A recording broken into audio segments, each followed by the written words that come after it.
ప్రస్తుతం ఐపీఎస్ల పరిస్థితి ఏంటి?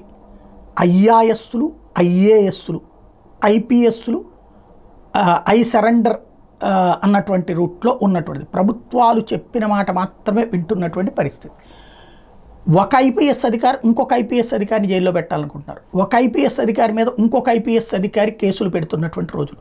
రాజకీయాలు చివరికి ఐపీఎస్ల యొక్క స్వేచ్ఛ, ఐపీఎస్లకు సంబంధించినటువంటి హక్కులు లేదా ఐపీఎస్లకు సంబంధించినటువంటి నడవడిక సంబంధించినటువంటి పెద్ద చర్చకు తీసుకొచ్చినటువంటి పరిస్థితి. ఇప్పుడు గతంలో ఏబి వెంకటేశ్వరరావు గారిని ఇబ్బంది పెట్టినటువంటి వాళ్ళు లేదా మరికొంతమంది పోలీసు అధికారులు ఇబ్బంది పెట్టినటువంటి వాళ్ళు మిగతా ఐపీఎస్లే అయ్యారు.